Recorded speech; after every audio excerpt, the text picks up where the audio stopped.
करीब लोग बात करते हैं। साथियों, आज हम लोगों के बीच आशा जी हैं प्रभात खबर संवाद की अगली कड़ी में। ये भाजपा के ग्रास रूट विद्यार्थी परिषद से आप बहुत दिन तक जुड़ी रहीं, उसके बाद मेयर तक पहुंच गई। कैसा रहा आपका राजनीतिक सफ़र, क्या अनुभव रहा? सही बात बताओ संजीव जी, मैं आपको बताना चाहती हूँ कि जब मैं अखिल भारतीय विद्यार्थी परिषद में काम कर रही थी एज ए छात्र संगठन के नाते, तब मुझे बिल्कुल भी नहीं लगता था कि मैं कभी राजनीति दल में जाऊंगी। मेरा एक निस्वार्थ भाव था कि छात्रों के बीच में राष्ट्रभक्ति जगाना और उनके मन के अंदर ज्ञानशील और एकता की मंत्र को भरना, ये मेरा सोच था। और राष्ट्र के पुनर्निर्माण में एक अच्छा काम कर जाना। जितना भी 9th क्लास से लेकर के कॉलेज गोइंग स्टूडेंट है, चाहे वो हायर एजुकेशन का विद्यार्थी क्यों ना हो, टेक्निकल स्टूडेंट क्यों ना हो, कहीं ना कहीं उन स्टूडेंट के बीच में काम करने का एक अच्छा मौका मिला। मैंने अखिल भारतीय विद्यार्थी परिषद में किया और उस समय करते हुए जो मुझे आनंद आई, शायद मैं वो बयां कर पाना कठिन होगा, लंबा पृष्ठभूमि होगा वो उसका। और उस समय जो विद्यार्थी परिषद ने मुझे जिम्मेदारी दी थी, और मैं कहूँ कि कॉलेज कैंपस से एक मैं कहूँ कि कॉलेज का सहमंत्री से गुमला जैसे छोटा सा शहर का नगर मंत्री और फिर छात्रा प्रमुख, ऐसा करके छोटी छोटी जिम्मेदारी से राष्ट्रीय मंत्री तक का यात्रा हमने किया। और मुझे और एक पार्ट ध्यान में आता है कि घर द्वार छोड़ करके काम करने का आनंद क्या है। तो हमने 5 साल पूरा टाइम अपना गांव घर छोड़ दिया, घर परिवार छोड़ करके। संगठन मंत्री, जो विश्वविद्यालय संगठन कहते हैं, उसमें एक विश्वविद्यालय, जब मैं संगठन मंत्री 2005 से 10 तक रही, तब रांची विश्वविद्यालय ही था ना। उस समय बहरा कोल्हान था, ना ही नीलंबर पीताम्बर था। तो हमारे लिए बहरागोड़ा से लेके गढ़वा तक काम करने का एक एक कॉलेज को हमने देखा और हर कॉलेज में कुछ ना कुछ एक्टिविटी रहा।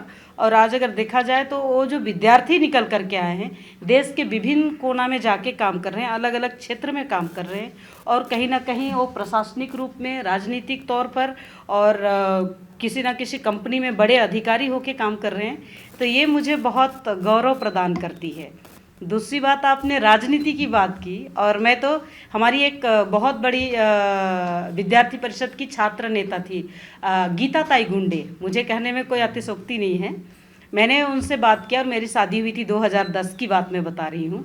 नई नई शादी हुई, वो बोले कि आपका ससुराल जाना है। बोले ताई जी चलो। तो मैं उनको अपने ससुराल लेके गई। वो मेरी सास से बात किए, बोले कि आशा जी तो कभी घर में रहे नहीं, बाहर बाहर रहे, तो क्या ससुराल में रोकेंगे या इनको छूट देंगे। तो मेरी सास बोली बाकी बहुएं भी मेरा घर में नहीं रहती हैं, सब जॉब करती है, तो घर और बाहर दोनों जगह समन्वय स्थापित होगा। और जब हम अपने ससुराल से लापुंग से रांची पहुंचते हैं, तब मेरे पास फ़ोन आता है कि नहीं आप जो फ़ोन जा रहा है उसको पिक करो। लेकिन मैं किसी मीटिंग में थी, मैं नहीं बता पाई।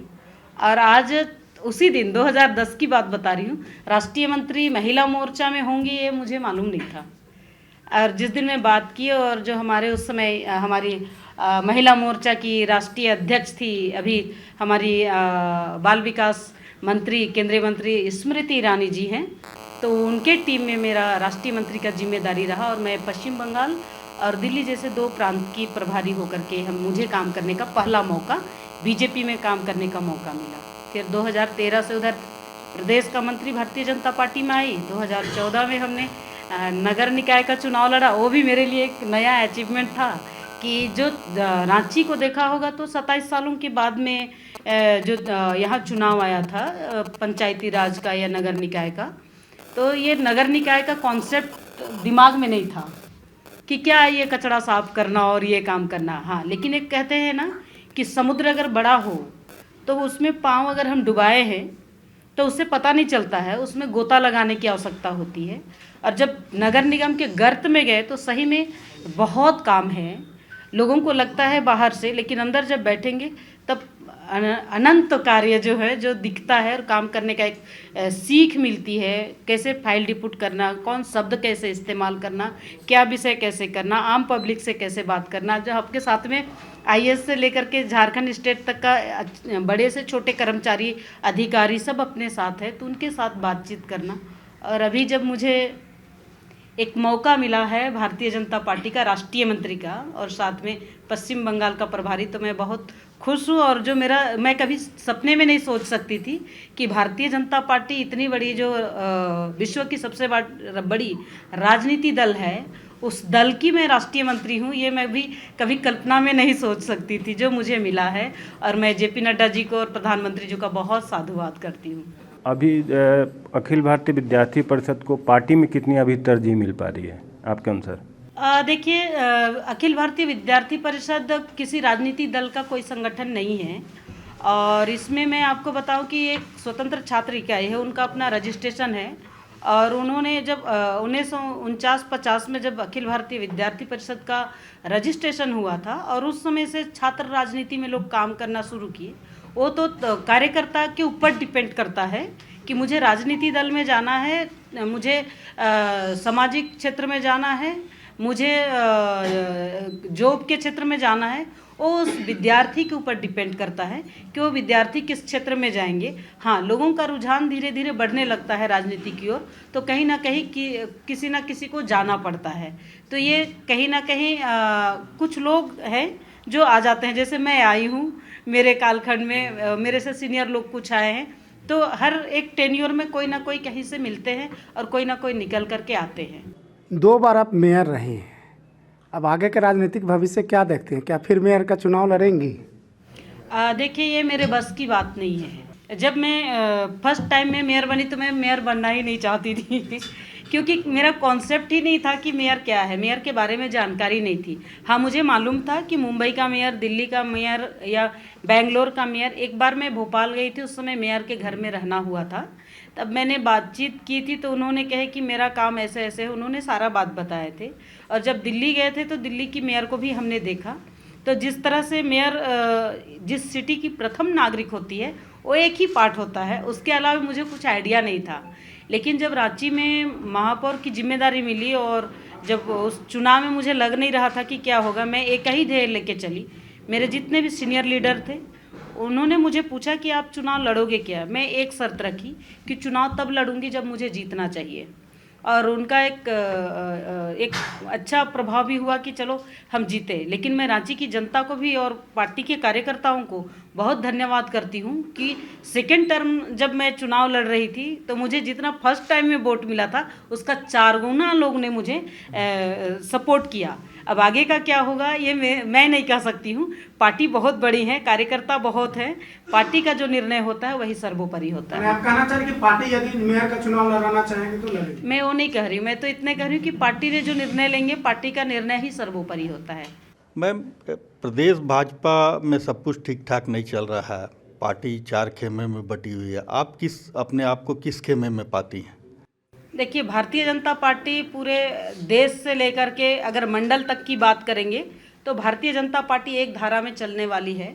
हम सब मिलकर के संगठन के लिए काम करते हैं। हमारे अटल जी ने कहे थे, हमारे पास सत्ता आएगी जाएगी लेकिन हमारी पार्टी रहनी चाहिए। इस ध्येय के साथ हम लेके काम कर रहे हैं। और जो हमारा एक सोच है कि जिस तरह से पंडित दीनदयाल उपाध्याय जी ने एक स्लोगन किए थे, अंत्योदय, और उसी अंत्योदय के पक्ष में मैं काम करती हूँ। और अंत्योदय मिल करके ही इस राज्य को और इस समाज को आगे बढ़ा सकते हैं, इस देश को आगे बढ़ा सकते हैं। इसलिए भारतीय जनता पार्टी काम करती है। क्या आप मानती हैं कि पार्टी खेमे में बटी हुई है अभी प्रदेश में? नहीं, मुझे तो कुछ ऐसा दिखाई नहीं देता है, क्योंकि मैं पार्टी की कार्यकर्ता हूँ। इसलिए मैंने अंत्योदय की बात कही कि हर एक कार्यकर्ता, आप मंडल में भी जाके पूछ सकते हैं, बूथ में भी जा करके पूछ सकते हैं। हमारा 7 मोर्चा है, 7 मोर्चा में किसी को भी पूछेंगे, हर एक लोग सोचेगा कि अंतिम व्यक्ति तक मेरा योजना पहुँच जाए, यही मेरी काम है। एक बात तो ये कि एक भाजपा में यहाँ झारखंड में एक परिपाटी है कि अगर सीएम हम ट्राइबल को बनाएंगे तो मेरा जो प्रदेश अध्यक्ष होगा वो नॉन ट्राइबल होगा। इस तरह से एक चलता आ रहा है। अभी फ़िलहाल जो प्रदेश अध्यक्ष हैं, आप इनके काम से संतुष्ट हैं? लगता है ठीक ठाक से पार्टी चला पा रहे हैं, सब कोई एक साथ लेके चल रहे हैं, कहीं कोई प्रॉब्लम नहीं है पार्टी में, प्रदेश अध्यक्ष में? देखिए, मैं आपको बताऊं कि भारतीय जनता पार्टी का अपना संविधान है। और भारतीय संविधान, हमारा पार्टी का संविधान में सामाजिक और भौगोलिक दोनों रूप से समन्वय बना के संगठन को चलाते हैं।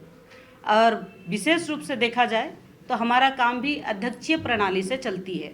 और जब अध्यक्षीय प्रणाली से चलती है तो हमारा अध्यक्ष विशेष रूप से सांसद भी है राज्यसभा के, और वो सबको समेट के चल रहे हैं। हमारा संगठन अच्छा चल रहा है। आज आप देखे होंगे कि पिछले दिनों हमारा कार्यक्रम हुआ, अभी अमित शाह जी आए थे। पंचायती राज का भी हम लोग ने जब जीत गए तो उसका एक स्वागत और सम्मेलन हम किए थे। आने वाला दिन में जिस संसदीय क्षेत्र को हमारे पास नहीं है उनको भी हम आगे ठीक करने वाले हैं। तो हमारा काम तो अध्यक्ष के अनुसार चलते हैं, अध्यक्षीय प्रणाली है और उनमें हमारी जो टीम होती है वो सारे निर्णय लेके काम करते हैं। अध्यक्ष अकेले निर्णय नहीं करते हैं।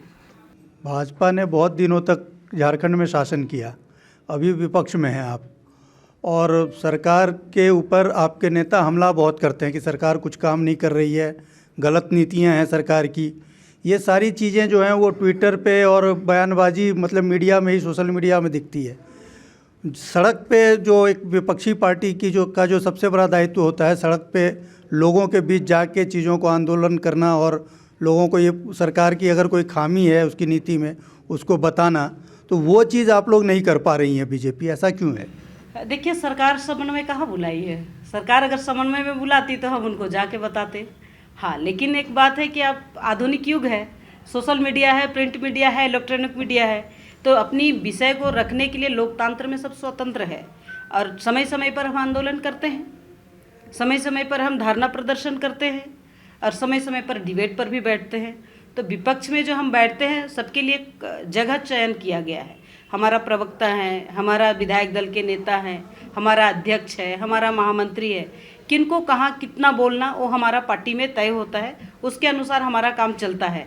आपने देखे होंगे युवा मोर्चा, महिला मोर्चा, जब भी घटनाक्रम हो रही, कुछ भी हो रहा है तो धरना प्रदर्शन पर पूरी टीम उतर करके आंदोलन करती है सरकार के खिलाफ में। और बाकी तो ट्विटर पर, फेसबुक पर चलेगा, क्योंकि सोशल मीडिया बंद हो जाएगा, फिर आप लोग चलाएंगे कैसे? जनता के बीच आप लोग नहीं जाते हैं आंदोलन लेके, मेरा ये सवाल। जनता से पूछिए, जनता के पास तो जा रहे हैं। अभी जो घटनाक्रम हुई है सबने गए हैं। कल एक हजारीबाग वाला घटना हुई, उसमें मैंने खुद पीसी भी किया है। तो कहीं ना कहीं हम उग्र हैं, हम लड़ रहे हैं, सरकार को से जवाब मांग रहे हैं, सरकार जवाब दे नहीं पा रही है। प्रभातखबर.com, विश्वास वही, रफ्तार नहीं।